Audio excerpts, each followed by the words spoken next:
maxkamadda horteeda markhaati u taagantahay su'aasha lagu weydiiyo ayaad ku eg tahay waxaan kale oo galayso oo warwareega iska dhaaf haddii aad wax taqaano muhiim ma ahan boqolkiiba boqol in cadaalad la helaad meesha u taagan tahay eedeysanayaashu inay dambiilayaan noqdaan uma taagnin abukaate waa ii xisaabanta inaan ku tusaan barwaabo imise woog bermed ayaa qiimaysan 200 haddana aqoonine ima qiimaysan kana gudub laakiin waqti badan haluumin meel kale warwareegi dadkan waa fahmayaan annagana waa fahmayaan dadka daawanana waa fahmayaan boolisu ka hadlaa adiga saldhig boolis ma ku magacaabo saldhig boolis wax ma magacaabo qaa iyo ma yelay adi dhali ma wax ma magacaabo ani saldhig boolis ma magacaabo waa ma santahay qodobo ha maya 2018 boolisku ma aragay iyada wax la xadaayo العموم لعقت مجا سلري lagu dhigay markaan isku darno waa 59951 bangiga dhexe shaqadiisu soo ma ahan haynta lacagta wasaaradda maaliyadda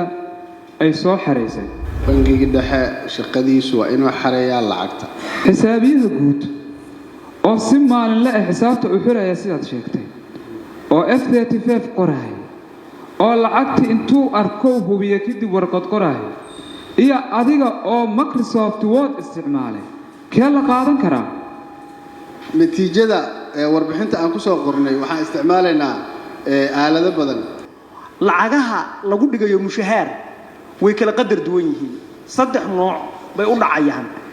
mar waxaad arkaysaa $423 oo salary lagu dhigayo mar kale waxaad arkaysaa $208 oo salary lagu dhigayo mar kale waxaad arkaysaa $553 oo salary lagu dhigayo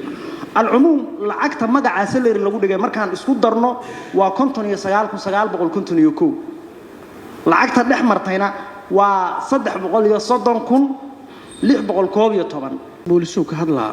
adiga saldhig boolis ma ku magacaabo saldhig boolis wax ma magacaabo qaa iyo ma yelay adi dhali ma wax ma magacaabo ani saldhig boolis ma magacaabo waa ma santahay maadaama adiga hadda aad baare boolis aad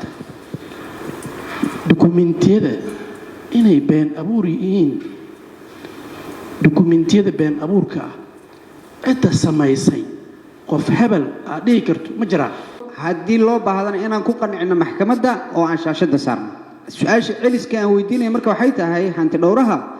warqadda uu qareenku ku dooday ee uu yiri warqad sax ah oo FMS-ka lacagteeda lagu shubay ayay cadeyn ahaan u keeneen inuu faahfaahiyo maadaama uu sargaalkii soo baaray ee warqadaas asagu keenay maxkamadda horteeda sameysay maya 2018 boolisku ma aragay iyadoo wax la xadahay ha maya boolisku wuxuu ku shaqeeyaa qodobo ha maya 2018 boolisku ma aragay iyadoo wax la xadahay dhigeysta fiican meesha gudub oo ka su'aal kale weydiin okay 2019 boolisku ma aragay iyadoo wax la xadahay ujeedka su'aashaada aad bukaad okay ujeedka su'aasheedu waxa waay sanadaha soo dhan boolisku ma arkin maxaa boolisku uu dambi u gali waay asagoo dambigana mas'uul ka ah aragti la'aantaas muxuu dambi ugu gali waay maadaama hadda aad u eedeynaysan aragti la'aan aad saraakiisha anagu eedeynaysaan su'aashaas waxaan jeclaan lahaa maxkamaddu inay faahfaahin iga siiso